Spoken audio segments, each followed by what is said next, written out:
Assalamu alaikum wa rahmatullahi wa barakatuh.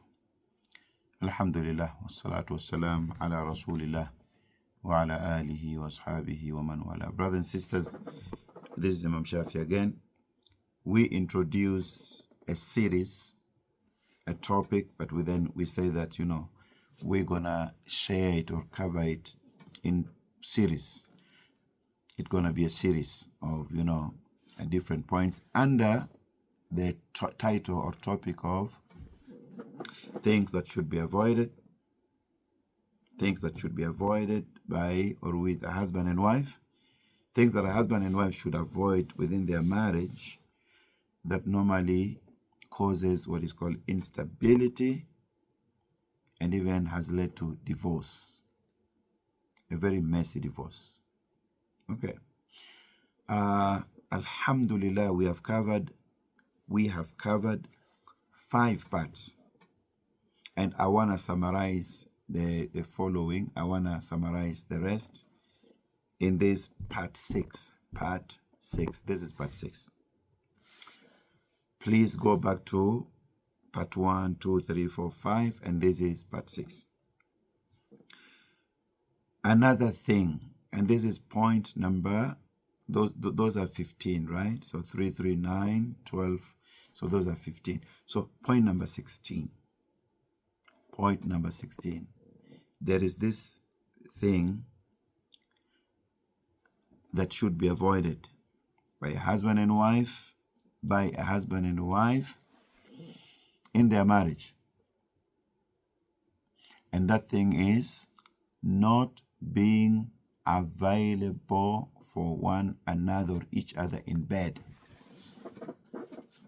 When you avoid to be intimate, you avoid intimacy in bed, al-jima' with your husband or your wife, how are you going to be happy in that house? How are you going to be happy in that house? How? Part of what makes you husband and wife is that Rasulullah used the word wat'uhunna, al-wat, al-jima'. Now, some people call it dukhul, right? So many people think that it's all about eating and drinking, like we know for sure that one of the rights of each other, the shared rights, is al-jima', is intimacy in bed. And allow me to say sex. According to Sharia, if a woman deprives a husband of that, for example, she's pushing her husband away, you cannot have me, without any reason, according to hadith, la'anatha al-malaika hatta tusbiha. One narration is that angel, if a husband wants his wife in bed and she refuses without any reason, angels curses her until when she wakes up. Another narration, angel curses her until when she avails herself to serve her husband. And also men are not allowed to do that. How many cases do we have of women saying that my husband sleeps next to me and he doesn't even touch me? Try to push myself to him and he doesn't. He's pushing me away. And how many men are complaining that women are depriving them of that right in bed? I'm tired. Keep away from me. I don't have feelings for you. How many? I worked in many places, and this is a very, very common. It's a very, very, very common crime that many people are doing. You are sick, that is something else. You have a valid Sharia reason. Definitely, saying no should be respected. Like you have no valid reason. You are healthy. And some women are using this, to frustrate their husbands. simply because maybe a husband did not fulfill certain rights. Very common with sisters. And some men are also using this, okay, to deprive women of their rights or to stop them from, for example, raising some issues about children or the rights that a husband is not fulfilling. This is wrong. And astaghfirullah, that this has led some men and women without iman to commit zina. Of course, it's not justified. Zina is haram. And you cannot put it, or blame it on others. Allah subhanahu wa ta'ala says, وَلَا تَقْرَبُوا الزِّنَا إِنَّهُ كَانَ فَاحِشَةً وَسَاءَ سَبِيلًا. When a wife does not avail herself to the man, social media is there. This is one of the reasons why people are watching maybe haram. Women have been found, or have been caught cheating on their husbands on the phone, if not physically. And also men are watching a lot of pornography, and all these, cases have been reported to us because you are not there for one another. Or if you are there, you do it with hate. You don't like it. You don't like it. You need to go back and find. Allah subhanahu wa ta'ala says, Nisa'ukum harthul lakum fa'atu harthakum anna shi'tum. That your women are like your tilth. Your women are your tilth, like your tilth. They're like your gardens. So enter into your gardens from every direction. You do what you wish. So this is a right. This is a right of both. And when you deprive one another from it, it results to unhappiness. There's no harmony. There is no love. You understand that? It takes away that rahmah from your heart. Because Allah subhanahu wa ta'ala, it is a natural thing. Sex or intimacy is a natural thing. Allah subhanahu wa ta'ala says, زُيِّنَ لِلنَّاسِ حُبُّ الشَّهَوَاتِ مِنَ النِّسَاءِ. That when Allah subhanahu wa ta'ala decorated us, when Allah created us, He decorated our hearts. He decorated us with desire of women. And also women are decorated with desire of men. And there are many, many greater objectives that is to be attained, not only fulfilling your current, your immediate desires, but it also leads to having halal children, right? And having dhurriya. The dua is there. Dua is there. يعني والذين يقولون ربنا هب لنا من أزواجنا وذرياتنا قرة أعين وجعلنا للمتقين إماما.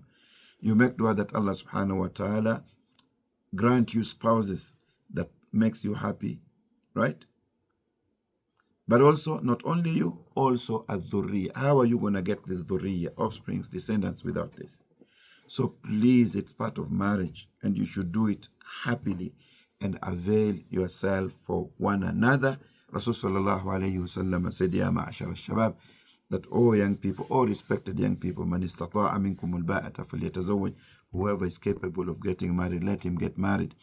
فَإِنَّهُ أَغَضُّ لِلْبَصَرِ وَأَحْسَنُ لِلْفَرْجِ. For getting married helps you to lower your gaze. You're not going to look at every woman or every man outside there because you have one at home. But also it's going to help you to guard your private parts.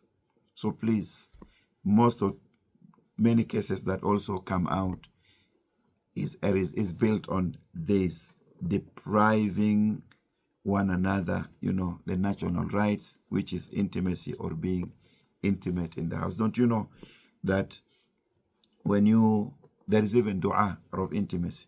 Rasulullah sallallahu told us to say, Bismillah, Allahumma jannibna shaitan, wa jannibi shaitana ma razaqtana. I think this is another act of ibadah.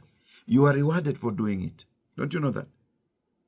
You are rewarded for doing it, and you are getting sadaqah for doing that. It is a sadaqah. Right? So don't forget that. Don't forget that, and don't destroy your relationship. Don't weaken your relationship by depriving your husband or your wife of that particular right. And I want to conclude with the following 2 points. Taking care, yani decorating yourself or not decorating yourself,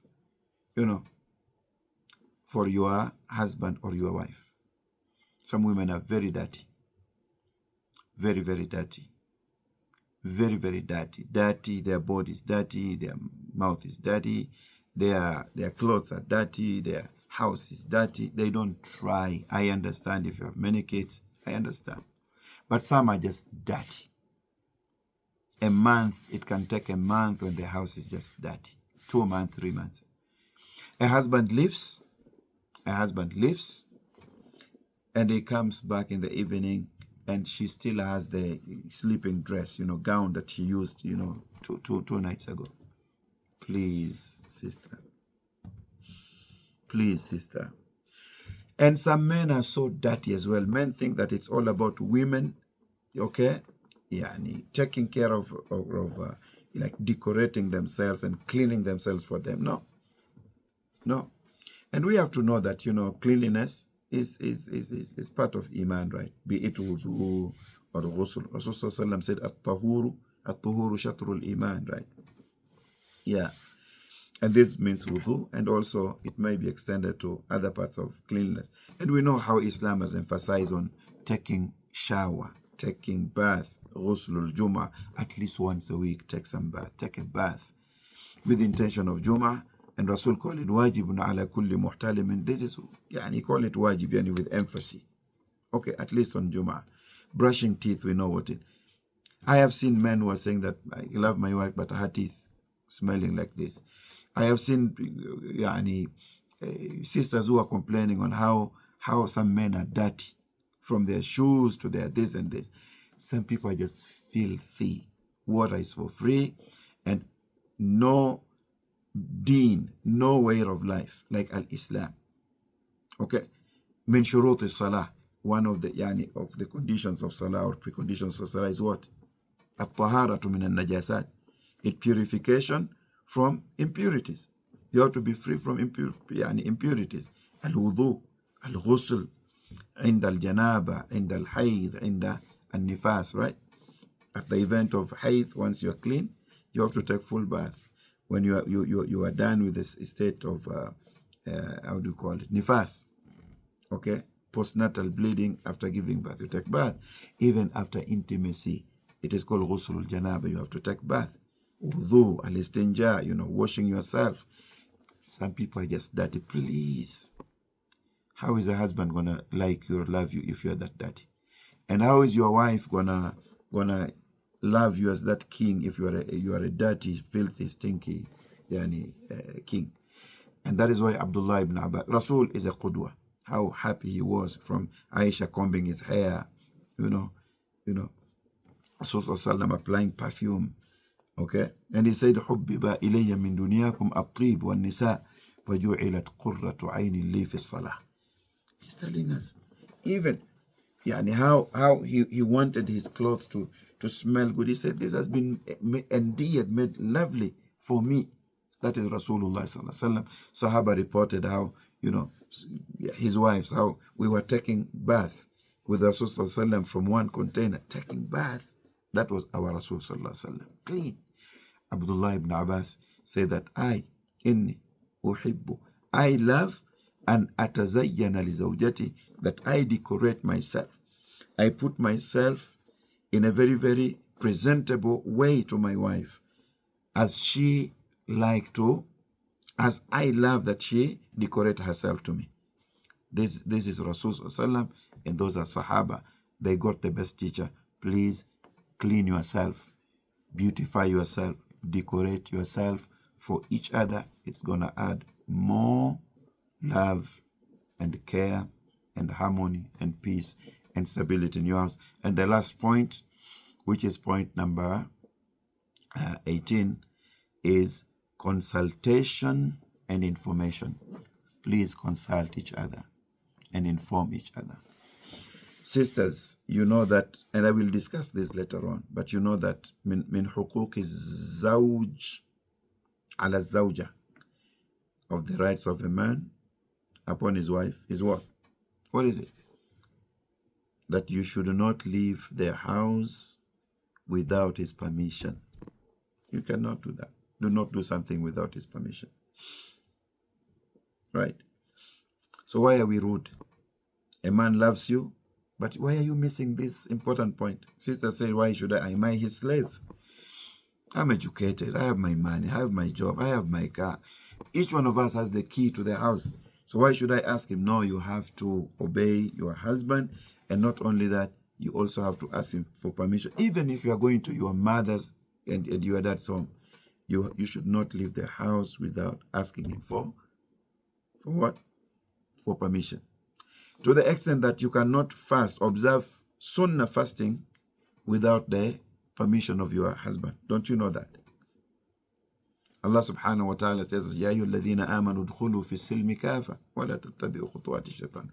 O you believe, enter into Islam fully, totally, right, and completely, and do not follow the footsteps of shaitan. One of the rights of a husband upon his wife is that he should be informed and ask for permission. Inform each other of your affairs as you are moving on, a husband and wife. Wallahi, whenever you inform and consult, ma khaba man istashar, you will never get it wrong if you consult. Allah subhanahu wa ta'ala says, وَشَاوِرْهُمْ فِي الْأَمْرِ وَأَمْرُهُمْ شُورَ بَيْنَهُمْ, right? And consult them in matters and affairs. Those are believers. What about your wife or your husband?